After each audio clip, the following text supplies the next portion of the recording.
Et bonjour à tous, on se retrouve dans cette nouvelle vidéo pour discuter intérêts composés, capitalisation et actualisation.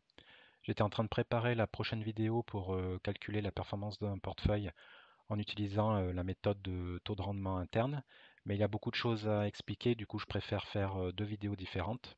Donc on va voir aujourd'hui la première partie. Donc concernant les intérêts composés, je suis sûr que vous avez déjà entendu parler de ça, mais on va faire quand même un petit point là-dessus. Donc, lorsque l'on place un capital initial sur un placement à un taux de rendement donné, on va générer des intérêts. Et si vous ne retirez pas ces intérêts mais que vous les réinvestissez avec le capital initial, ils vont eux-mêmes générer des intérêts lors de la période suivante. Et ça va ainsi accélérer l'augmentation du capital. C'est ce qu'on appelle vraiment les intérêts composés. Donc vous allez avoir une exponentielle, une accélération de la création de capital parce que vous réinvestissez régulièrement les intérêts. Si par exemple, donc là en bleu, vous avez les intérêts simples, donc c'est-à-dire que chaque fois que vous récupérez des intérêts, vous ne les réinvestissez pas. Donc vous n'avez tous les ans, vous n'avez que les intérêts générés sur le capital initial. Ici, ça devait être 10 000 euros. Donc vous voyez une croissance constante. Et en rouge, vous avez les intérêts composés ou intérêts capitalisés. Donc là, c'est-à-dire que vous allez réinvestir les intérêts sur le capital initial et les intérêts générés par les intérêts de l'année précédente. Et donc on peut voir vraiment une accentuation énorme au bout de 30 ans des bénéfices par rapport aux intérêts simples, c'est-à-dire quand vous ne faites pas de réinvestissement. Donc ces intérêts composés, c'est vraiment intéressant et c'est à la base ensuite du principe de capitalisation. Donc la capitalisation, c'est le processus qui va permettre de calculer la valeur future d'une somme actuelle placée à un taux d'intérêt fixe, qu'on appelle aussi taux de capitalisation. Donc c'est-à-dire que le calcul est assez simple en fait. Donc vous avez un montant à investir sur un placement à un taux donné et durant une période donnée. Ici c'est coefficient n, le nombre de périodes. Donc ça peut être des jours, des mois, des années. Et donc ça, cette formule va vous permettre d'avoir la valeur future ensuite à la fin du placement, à la fin de la période sur le placement donné. Donc par exemple, si on place 1000 euros pendant 10 ans sur un placement ayant un rendement annuel de 5%, la valeur future attendue au bout de ces 10 ans va être de 1000 fois 1,05% pendant 10 ans, ça va être 1628 euros. C'est-à-dire que ce placement, donc en plus de vos 1000 euros initiaux, ça va vous générer 628 euros d'intérêt composé. Donc composé, donc parce que c'est sur la somme initiale et la génération des intérêts qui vont également faire boule de neige en générant eux-mêmes des intérêts. Un autre élément intéressant, c'est que plus la fréquence des périodes est élevée, plus la capitalisation des intérêts est rapide. Donc là, on voit sur le site Investopedia, ils avaient fait une petite simulation pendant 10 ans. Donc en blanc, c'est des intérêts que vous allez toucher mensuellement. Ensuite, les autres couleurs, donc vous avez mensuel, trimestriel, semestriel et annuel. Et vous voyez qu'en fait, plus la vitesse de rotation des intérêts est grande, plus vous allez pouvoir accumuler rapidement du capital. Donc sur les premières années, on ne voit pas trop la différence hein, si vous touchez vos intérêts mensuellement ou annuellement. Mais au bout de 10 ans, on commence quand même à voir là on commence déjà à voir quelques milliers d'euros de différence. Donc vraiment, ça c'est quelque chose aussi à prendre en compte. C'est la vitesse de rotation des intérêts que vous générez. Ça va vous permettre de générer un peu plus de performance. Donc ça c'est intéressant. Donc ensuite, l'actualisation, c'est l'inverse de la capitalisation. Donc c'est tout simple en fait. Lorsque l'on parle d'actualiser une somme future, c'est simplement estimer la valeur à investir aujourd'hui, donc sa valeur actuelle, à un rendement moyen donné et sur une période donnée pour atteindre cette valeur future. Donc c'est l'inverse de la formule que l'on a vue juste avant, ici.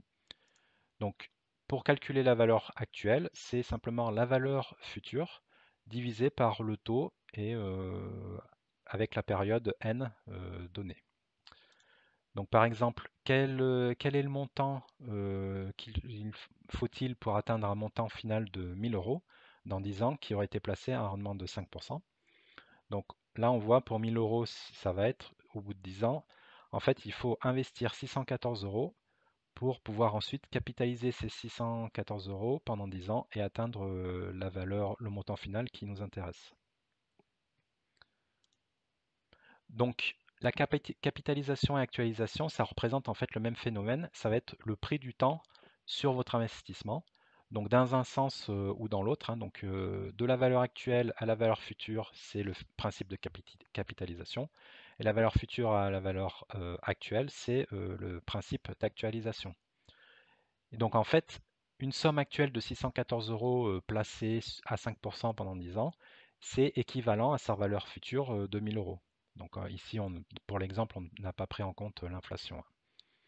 Mais donc c'est la même chose. Donc passer d'une période comme ça à une autre, ça permet aussi ensuite de pouvoir comparer des montants entre eux. Donc ces principes-là de capitalisation et actualisation, ça permet de faire plusieurs choses.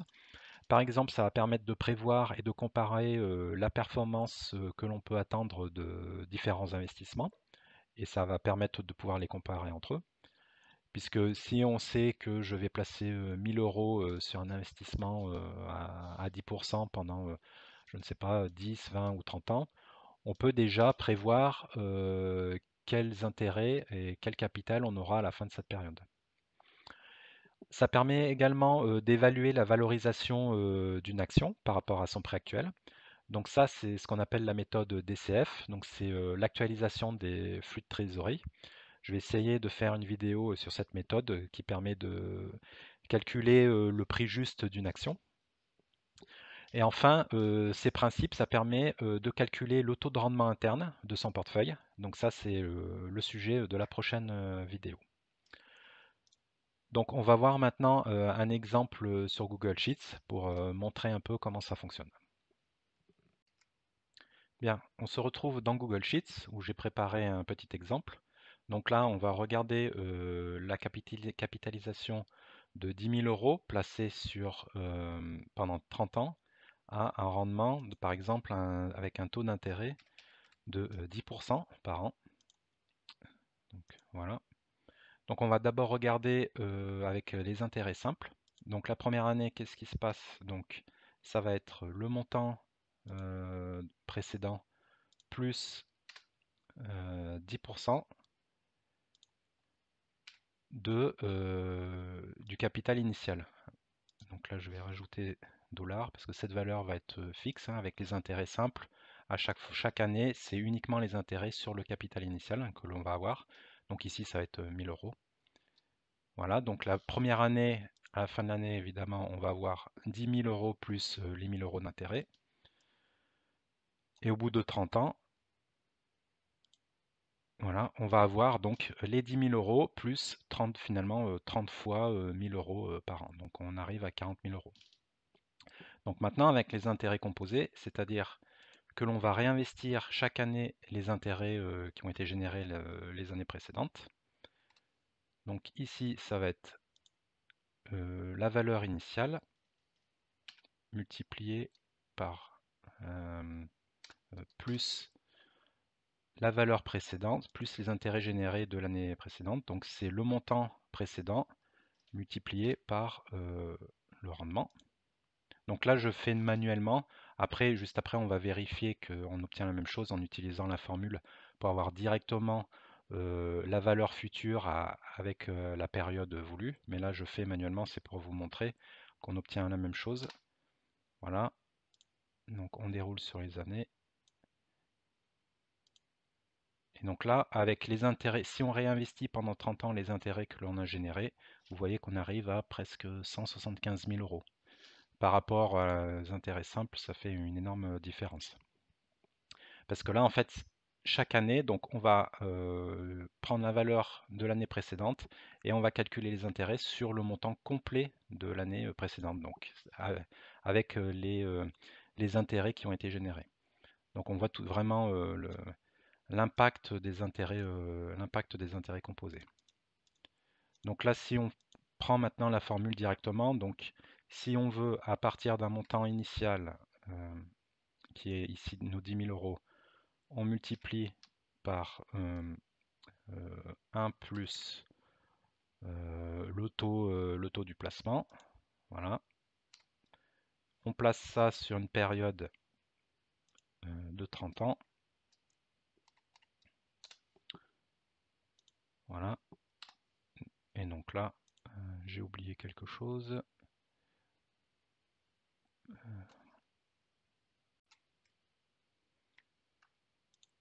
Donc là, c'est la colonne F. Donc voilà, on retrouve la même chose. Donc ça, c'est pour l'effet de capitalisation. Donc maintenant, l'actualisation, on va voir. Hein. Si, quel est le montant initial pour avoir 174 000 euros au bout de 30 ans sur un placement de 10 000 euros. Bon, sans grande surprise, hein, on devrait tomber sur la même chose. On devrait tomber sur le montant initial. Donc valeur future divisé par 1 plus le taux. Voilà. Exposant. Donc là, c'est 30 ans. Il n'a pas pris. Exposant 30. Voilà, on retombe. La valeur actualisée équivalente, c'est 10 000 euros. Et maintenant, si on fait ça pour toutes les années, on va retrouver.